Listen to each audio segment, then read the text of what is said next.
जब तक अपने माता पिता से नहीं कहोगे तो वो बात हल कैसे होगी। एक दोस्त की तरह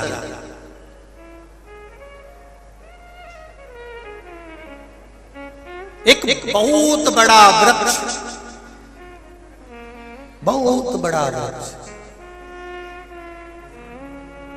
बड़का पेड़, बट वृक्ष बहुत बड़ा, उसकी लोग पूजन करते हैं, अर्चना करते हैं, आराधना करते हैं, उससे निवेदन करते हैं।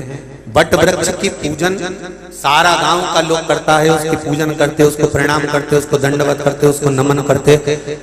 वो बट वृक्ष की जड़ नीचे से खराब होना चालू करी, बट वृक्ष सूखने लगा तो गांव के लोग आरी लेकर, कुल्हाड़ी लेकर आ गए और उस बट वृक्ष को काटने लगे।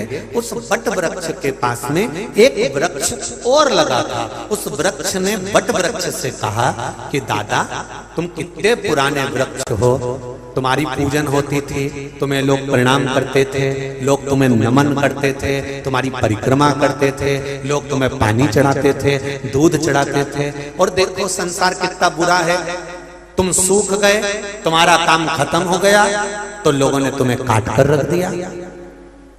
वो बूढ़ा बड़का पेड़, वो बूढ़ा बट वृक्ष पास में खड़े हुए वृक्ष से कहता है, ऐसा नहीं है, ऐसा नहीं है। इन्होंने मुझे प्रणाम करा, इन्होंने मुझे जल चढ़ाया, पर आज अगर वो मुझे काट रहे हैं तो अच्छी बात है, कम से कम मेरी ये लकड़ी इनके घर में काम तो आ जाएगी, और वो लकड़ी कुछ ना कुछ किसी का मकान तो बना देगी, उससे मुझे प्रसन्नता होगी, जिससे कोई उसमें रह सकेगा। अब दो चीज समझ लीजिए जरा अच्छे से। आपकी दुख की घड़ी में जैसे बड़का पेड़ सूखा, पड़ोस के पेड़ ने उसमें आग लगाना चाहिए कि ये लोग पूजन करते थे, आराधना करते थे, अब यही लोग काट रहे हैं। जब दुख की घड़ी आती है तब कई लोग आकर आपको आग लगाने का प्रयास करेंगे। तेरे भाई ने तेरे लिए ऐसा बोल दिया, तेरे रिश्तेदार ने तेरे लिए ऐसा कह दिया, तेरे कुटुंब वाले ने तेरे लिए ऐसा कर दिया। जब दुख की घड़ी आती है, दुख की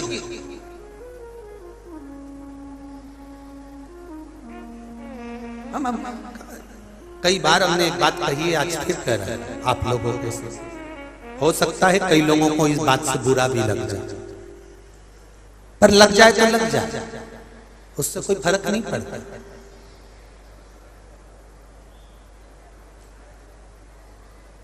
कहना चाहते हैं तो बड़े दिल से कहें। आप किसी के पास गए और आपने किसी के सामने जाकर आंख में आंसू भरकर रोए, हमें एक बड़ा दुखी हूं मैं, और किसी के शरीर में ऐसे ऐसे घूम के कहीं का देवी देवता आया और तुमने उससे कहा मैं बड़ा दुखी हूं, और उसने घूम घूम कर कह दिया तेरे ही घर का है जिसने तेरे ऊपर कुछ कर रखा। अब तुम्हारा दिमाग घूमेगा, 15 दिन पहले मेरी जेठानी से लड़ाई हुई थी, वही मेरे लिए कुछ ना कुछ करा के आई होगी और उसी ने मेरा बर्बाद कर दिया। फिर तुम्हें याद आया कि मेरे मामा ससुर ने कुछ करा होगा, तुम्हें याद आया मेरी मौसी सास ने कुछ करा होगा। ये एक बात अपनी जिंदगी में, दिमाग में अच्छे से बिठा कर रखना, संसार में किसी की सामर्थ्यता नहीं है कि कोई तुम्हारा बुरा कर दे। बुरा केवल तुम्हारा अपना कर्म कर सकता है, इसके सिवा कोई बुरा नहीं।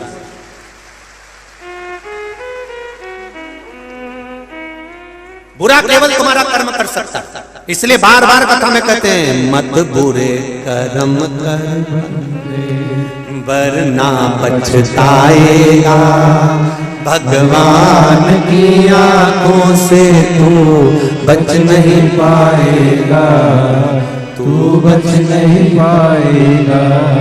संसार में किसी की सामर्थ्यता नहीं है। कोई कहता है इसने जादू कर दिया होगा, कोई कहता है इसने टोना कर दिया होगा, कोई कहता है इसने ये कर दिया होगा। संसार में किसी की सामर्थ्यता नहीं है कि कोई तुम्हारा बुरा कर दे। अगर बुरा करने वाले बैठे होते तो सबसे पहले मोदी या टाटा बिरला या अंबानी कोई निपटा देते। अगर इतनी शक्ति होती, बोलो री जी सही है कि गलत है? संसार में अगर बुरा करने वाले होते तो सबसे पहले ये विद्या करके इसको निपटा लो और ये विद्या करके उसको निपटा दो। संसार में कोई किसी का बुरा नहीं कर सकता। शिव महापुराण की कथा, शमशान में रहने वाला मेरा भोलेनाथ माता पार्वती से कहते हैं, पार्वती किसी की सामर्थ्यता नहीं कि कोई किसी का बुरा कर दे।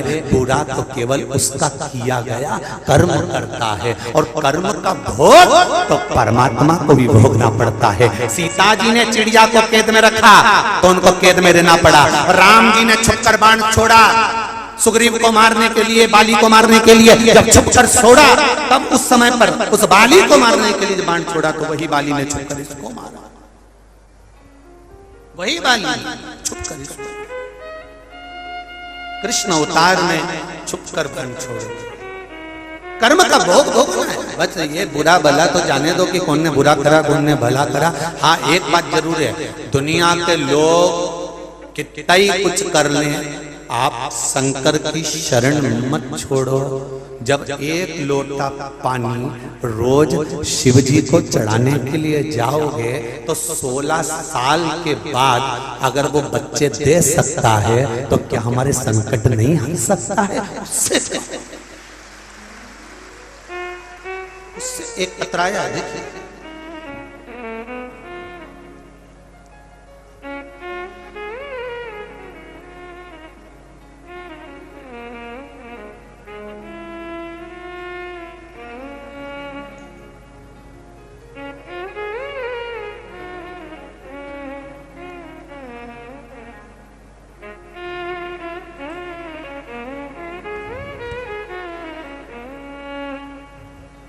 श्रीमती रेखा सिंह परियार, पत्नी महेंद्र सिंह परियार, ज्योति शिवपुरी से आई हुई है। कहीं बैठी हो तो हाथ हिला सकते हैं, जहां कहीं भी बैठी हो हाथ हिलाइए। दोनों हाथ इस तरह से आप हिला देना जहां कहीं भी बैठे हो। पत्र में लिखा है, भोले बाबा का क्या मैं बखान करूं गुरुदेव। मेरे पति कभी पूजन पाठ नहीं करते थे, विश्वास नहीं था उनको भगवान पर। उनके मुख से कभी मैंने भगवान का नाम नहीं सुना, पर आस्था चैनल के माध्यम से कथा सुनना प्रारंभ करी और बाबा ने हमारे संकट हरना प्रारंभ करी। गुरुजी, हमारा एक प्रकरण राजस्व विभाग में चल रहा था, लेकिन पटवारी कादिक ने मना कर दिया था कि तुम्हारा यह काम नहीं होगा, चाहे तुम साम दाम दंड भेद कुछ भी लगा लो, ये कार्य नहीं होगा। मई के महीने में मैं कुबेरेश्वर धाम गई। जिस दिन मैंने कुबेरेश्वर बाबा के दर्शन किए उसी दिन कंकर और शंकर की पूजन करी कुबेरेश्वर धाम में जाकर। उसी समय पर पटवारी का फोन आ गया कि आपका केस, बाबा की कृपा ऐसी हुई है कि आप केस जीत गए हैं और आपका काम हो गया है। मात्र विश्वास मत कर गए, केवल विश्वास, केवल भरोसा। और कितने पत्र ऐसे आए हैं जिसमें बच्चों ने एग्जाम दिया है, अपने अपने रिजल्ट तक लगाए हैं बच्चों ने अपने रिजल्ट, कि हमारा भगवान ने केवल एक बेलपत्री पर शहद लगाने से हमारा भगवान ने जो रिजल्ट बनाया है, पास करा है, उसका हम वर्णन नहीं कर सकते। कई कई पत्र ऐसे बहुत। महाराज शिव कृपा बिना नहीं, तेरी कृपा बिना न हिले एक भी लेते हैं श्वास, तेरी कृपा से तनो तनो। बखान क्या करूं मैं राखों घेर का, चपटी भगोत में खजाना कुबेर का। शुरुआत भी मेरा शिव है और अंत भी मेरा शिव, उसके सिवा कुछ नहीं।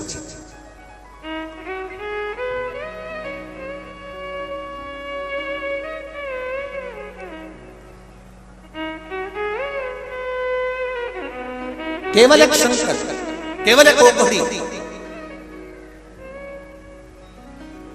बच्चों से मित्रता का भाव रखो। स्वधा ने पूछा क्यों रो रही हो? रोने का कारण क्या है?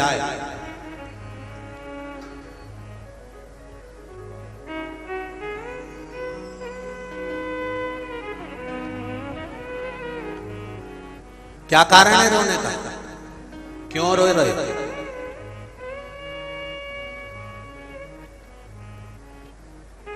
छोटी बेटियों की आंख में आंसू आए तो मां उसको सहलाकर आराम से पूछे कि तुझे दिक्कत क्या है, क्या तकलीफ हो रही बेटा? किसी ने कुछ कह दिया है क्या? किसी ने कुछ बोल दिया है क्या?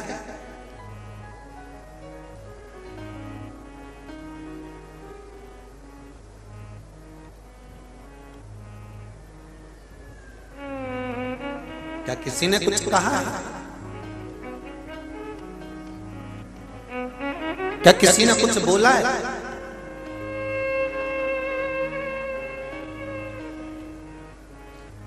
बड़ा विचित्र संसार। दशहरा आने वाला है, नवरात्र निकलेगी और दशहरा आएगा। रावण जलाते हो यहाँ पे? अरे बोलो तो जम के, जलाते हो? क्या करा था उसने सीता जी का? जम के बोलो जरा। हरण करा था। केवल सीता जी का हरण करा था तो रावण आज तक जल रहा है, आज तक। और जलने से पहले दशहरे मैदान में उसकी मुंडी ऐसी ऐसी घूमती है और वो भी जम जम के हंसता है, ठाका लगाकर। रावण कहता है मैं लंकेश हूं, और हंसता है, और हंसकर सारे संसार के लोगों को एक प्रेरणा देता है कि मैंने तो केवल सीता का स्पर्श मात्र कर उसको लाकर लंका में बिठाया था, मैंने तो उसका केवल हरण करा था, तो मुझे आज तक जला रहे हो? मुझे जलाना छोड़ो। जो ये छोटी छोटी बेटियों का जीवन नष्ट कर रहे हैं और उनका साथ गलत करते करते हैं, अब उनके पुतले जलाना प्रारंभ। वो रावण भी कहता है 5 साल की बेटी, 4 साल की बेटी, 6 साल की बेटी, 3 साल की बेटी, 8 साल की बेटी, ये छोटी छोटी लड़कियों के साथ में जो गलत करते करते हैं, रावण की जगह मोहल्ले में इनके पुतले जलना चाहिए। दशहरे पर रावण नहीं। कब तक रावण जलाओगे? किस समय तक रावण चलेगा? रावण से बड़ा कृत्य करने वाले तो यहां बैठे होंगे। रावण से गलत कृत्य करने वाले इस भारत की भूमि पर ना जाने कितनी गलियों में पड़े हुए होंगे। कितने? उनको जरा ढूंढो तो निकलेंगे। नवरात्रि में केवल देवी की आराधना कर ली और बाद में छोटी सी कन्या पर या घर की बहन बेटी पर गलत दृष्टि दे दी। माता रानी कभी प्रसन्न नहीं होने वाली रे, कभी जिंदगी में नहीं होने वाली, कभी जीवन में नहीं होने वाली। जो नारी का सम्मान नहीं कर पाया, नारी का आदर नहीं कर पाया, नारी का सत्कार नहीं कर पाया, उसकी जिंदगी में वो कुछ नहीं कर पाया, कुछ भी नहीं। रावण ने सीता जी का हरण करा, ले जाकर रखा, रावण नष्ट हो गया। कौरवों ने द्रौपदी का चीर खींचा, पूरा कौरवों का वंश नष्ट हो गया। जो जिस भाव में नारी तत्व स्त्री तत्व में शंकर और शिव और शक्ति दोनों स्त्री के अंदर होती है। पहले की कथा में आपको अगर मालूम हो तो हरतालिका तीज शिव महापुराण की कथा को सुनना, उसमें वर्णन करा था। केवल एक नारी ऐसी होती है जिसके अंदर आधा शिव तत्व होता है और आधा पार्वती का तत्व होता है। अर्ध नारेश्वर भगवान का पूरा भाव अगर देखना हो तो नारी में देख सकते हो। उसके जब जीवन में दुख आता है, अकेली खड़ी रहती है जूझने के लिए, अकेली, तब उसके साथ शिव होता है। पूरे परिवार पर जब बोझ आ गया, पूरा परिवार जब दुखी हो गया, सारा घर का व्यक्ति रो रहा होता है, केवल एक नारी ऐसी होती है सबको धीर बंधवा देती है। चिंता मत करो, सब अपने काम में लगे, वो अंदर जाकर भोजन बना देती है, सबके लिए तैयारी कर कर रख देती है। तुम टेंशन मत लो, तुम करो, मैं हूं, संभाल मांगे। क्या उसको दुख नहीं है? क्या उसको तकलीफ नहीं है? क्या उसके जीवन में आंखों में आंसू नहीं है? कितना दुख झेलती, कितना उस ये नवरात्रे केवल देवी की आराधना के नहीं, ये नवरात्रे नारी शक्ति के सम्मान के नवरात्रे हैं कि हमें नारी का आदर कैसे करना है, हमें नारी का सम्मान कैसे करना है, हम कैसे सम्मान करें उनका। कैसे आ गया? स्वधा ने अपनी बेटियों से पूछा तुम्हारी आंख में आंसू क्यों रो रही हो?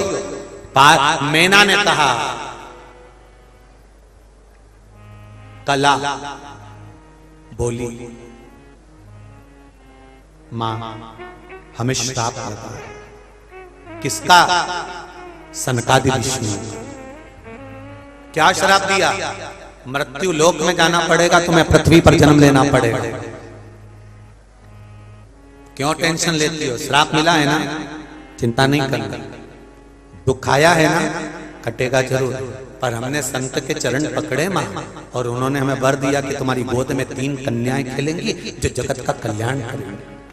बस तो फिर अब रोना क्या? अब रोना क्या?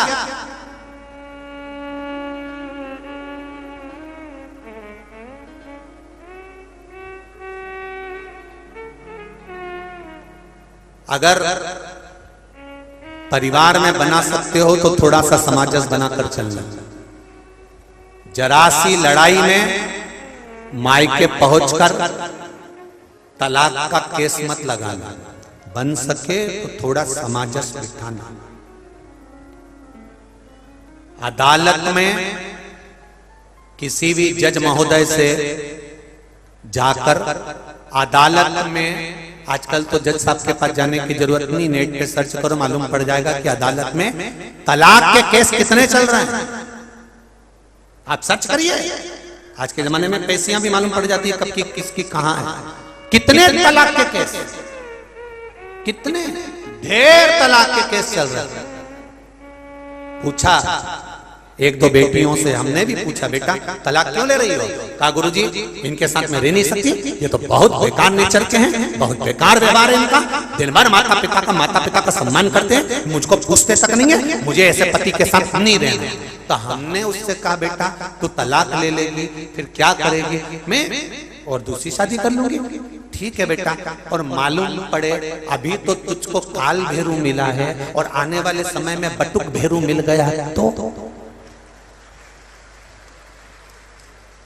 अगर ललाट पर भगवान ने इसी से सुख लिखा होता तो सुख मिलता कि नहीं मिलता?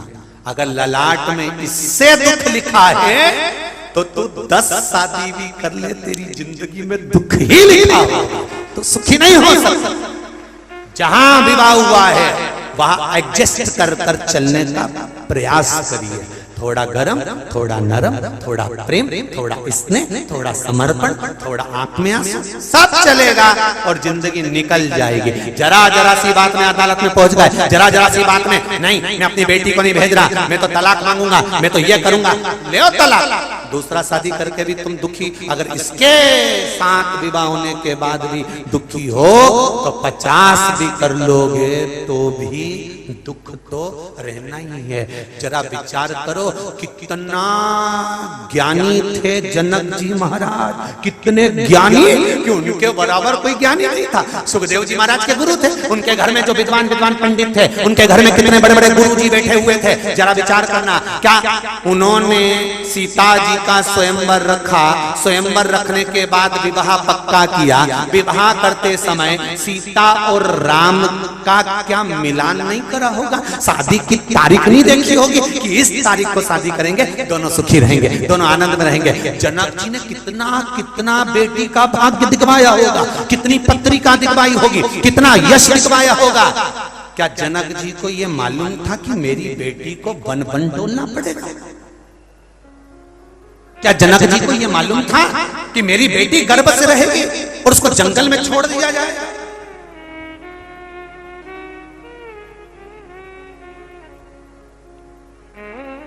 उसको यहां तुम्हारे करीला धाम किसको मालूम था कि गर्भ से रहेगी बेटी और उसको वन में ले जाकर छोड़ दिया जाएगा? जनक जी ने अपनी बेटी को लाड़ और प्यार से पाला था। जनक जी ने अपनी बेटी को इतने स्नेह से पाला था। जनक जी ने अपनी बेटी को फूलों की तरह पाला था। क्या जनक जी भाग्य कितनी बार पूछे होंगे, पंडित जी बताओ मेरी बेटी की पत्रिका देखकर बताओ। पंडित जी ने कहा होगा बहुत बढ़िया, राशि सुख होगा, ये होगा, हाथी होगा, घोड़ा होगा, सब कुछ हुआ, सब कुछ मिला, पर ये ललाट पर जो लिखा था वो तो भोगना पड़ा, वो दर दर भटकना पड़ा। ये किस्मत में जो लिखा है वो तो भोगना। तब सीता जी विचार करी कि अब किस्मत में जो लिखा है तो वन वन तो मुझे जाना, करना क्या चाहिए? शंकर भगवान का स्मरण करो। पार्वती जी ने भी सीता जी को ज्ञानोपदेश अनुसुईया जी के रूप में दिया था और सीता जी को समझा दिया था कि बस शिव भक्ति का एक मूल रखिए, दुख कटेगा और शीघ्र कटेगा, सारी समस्या का हल। जम के बोलो जरा, एक लोटा जल शिव को समर्पित। बाबू आप दिल से कहेंगे, वो दिल से कहो, दिल से। स्वधा पूछ रही तुम रो रही हो क्यों?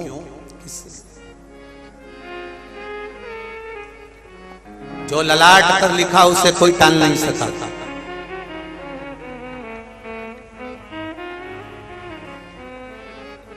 कई लोग कहते हैं हम नहीं जाते बद्रीनाथ। हमने पूछा क्यों? अरे गुरुजी ठंड बहुत पड़ती है, पहाड़ी रास्ता है, कुछ हो गया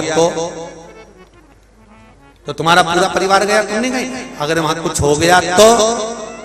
और जिससे पूछा था वो घर में रह गए, जो गए थे वो दर्शन कर कर आ गए, और ये बाथरूम में स्नान करने गई और पांव फिसल गया और सीताराम हो गई। ले मैं बद्रीनाथ में सोच रही थी कुछ हो गया तो?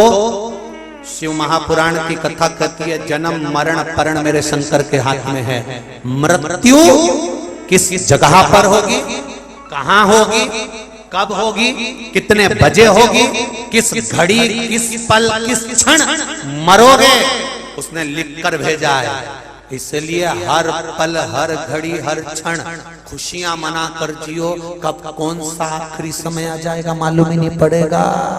सारा अचार बरनी में भरा की भरा रह जाएगा, रोटी फ्रिज में डब्बे में धरी की धरी रह जाएगी, फल पूरे फ्रिज में रखे रह जाएंगे, सब पड़ा रह जाएगा। इसलिए रोज अच्छे से खाओ पियो और जिंदगी मस्त जियो। क्या किसको रोइए, चादर तान के मस्त जियो। कई लोग कहते हैं गुरुजी हमारे ऊपर कर्जा बहुत है, इतने कर्जे में हम कैसे अच्छे से जी सकते हैं? तो होन दो ना, कर्जा है ना। पहले तो एक निवेदन है कि कर्जा का नाम ही है। कर्जा कब लेते हो? जब तुम दुकान डालना हो, परिवार के लिए कुछ करना हो, किसी के लिए कुछ करना हो, प्रॉपर्टी लेना। कर्जा कर्जा कर्जा, परिवार के लिए कर करके जा, उसी का नाम। जम के बोलो जरा, कर्जा उसी का नाम है। तो कर्जा कर करके मर गए, आखिरी में चले गए, ना सही से खा सके ना रह सके। कर्जा हो भी गया तो भोलेनाथ जी पर छोड़ दो, शिव जी पे छोड़ो और प्रसन्न रहकर अपने जीवन को जियो। प्रसन्न होगा, देखा जाएगा, चुका देंगे, समय आएगा तब चुक जाएगा।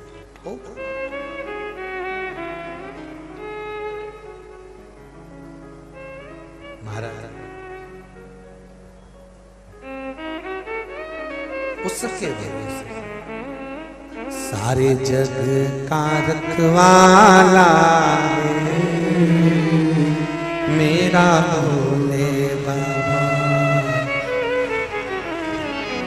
तेरा ही सहारा है मेरा भोले बाबा। कब से खड़े हैं झोली पसार, क्यों न सुनो तुम मेरी पुकार। कब से खड़े हैं झोली पसार, क्यों न सुनो तुम मेरी पुकार।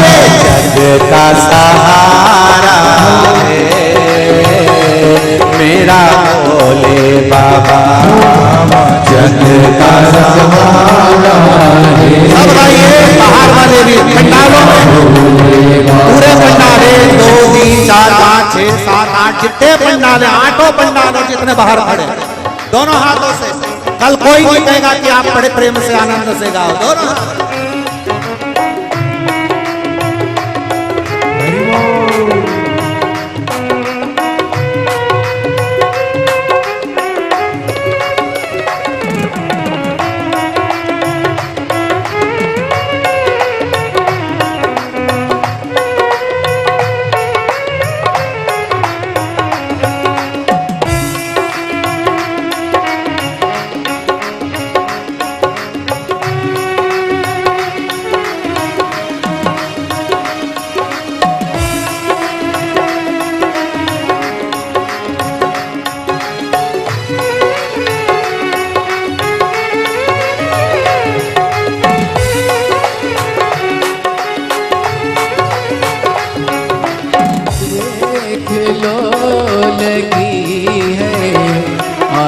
मंदिर में ये भीड़ भारी, देख लो लगी है आज मंदिर में ये भीड़ भारी। दर्शनों के खातिर आए हैं लाखों नर और नारी, दर्शनों के खातिर आए हैं लाखों नर और नारी। आ जाए भोले बाबा, आ जाए भोले बाबा, तीनों ने पुकारा है मेरे भोले बाबा, तीनों ने पुकारा है मेरे भोले बाबा। तेरा ही सहारा है मेरे भोले बाबा, तेरा ही सहारा है मेरे भोले बाबा। कब से खड़ा हूँ झोली पसार, क्यों न सुनो तुम मेरी पुकार। कब से खड़ा हूँ झोली पसार, क्यों न सुनो तुम मेरी पुकार। तेरा ही सहारा है मेरे भोले बाबा, तेरा ही सहारा है मेरा भोले बाबा। अरे तेरा ही सहारा है मेरे भोले बाबा, तेरा ही सहारा है मेरे भोले बाबा।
जिंदगी से हारे गम ज़माने के हम लेके आए, जिंदगी से हारे गम ज़माने के हम लेके आए। तू बता जहाँ में लोग अपने हुए क्यों पराए, तू बता जहाँ में लोग अपने हुए क्यों पराए। सिवा दुनिया में, तेरे सिवा दुनिया में कोई न हमारा है। मेरे भोले बाबा कोई न हमारा है। मेरे भोले बाबा कब से खड़े हैं झोली पसार, क्यों न सुनो तुम मेरी पुकार। कब से खड़े हैं झोली पसार, क्यों न सुने तुम मेरी पुकार। ओ कब से खड़े हैं झोली पसार, क्यों न सुनो तुम मेरी पुकार। कब से खड़े हैं झोली पसार, क्यों न सुने तुम मेरी पुकार। अरे जगत वाला है मेरा भोले बाबा, जग का रखवाला है मेरा भोले बाबा। बस तेरा ही सहारा है मेरे भोले बाबा। तेरा ही सहारा है मेरे भोले बाबा। दोनों हाथों से ताली से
रास्ता न सूझे कहाँ जाए मुसीबत के मारे।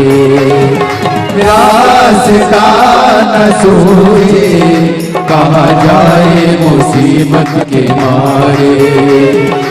आसरा है तेरा दूर कर दो ये संकट हमारे। आसरा है तेरा दूर कर दो ये संकट हमारे। ओ सुनते हैं तूने ही सुनते हैं तूने लाखों को उबारा है मेरे भोले बाबा। लाखों को उबारा है मेरे भोले बाबा।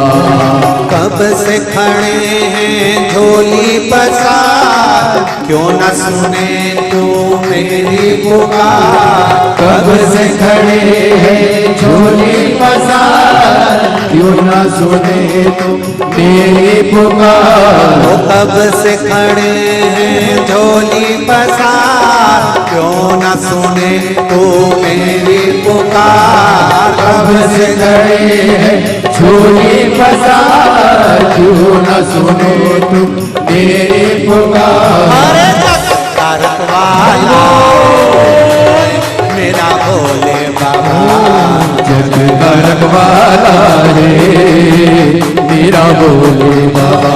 बस तेरा ही सहारा है मेरा भोले बाबा। तेरा ही सहारा है मेरा भोले बाबा। अरे कब से खड़े हैं झोली पसार, क्यों न सुने तुम मेरी पुकार। कब से खड़े हैं झोली पसार, क्यों न सुने तुम मेरी पुकार। कब से खड़े हैं झोली पसार, क्यों न सुने तू मेरी पुकार। कब से खड़े हैं झोली पसार, क्यों न सुने तुम मेरी पुकार। सहारा मेरे भोले बाबा,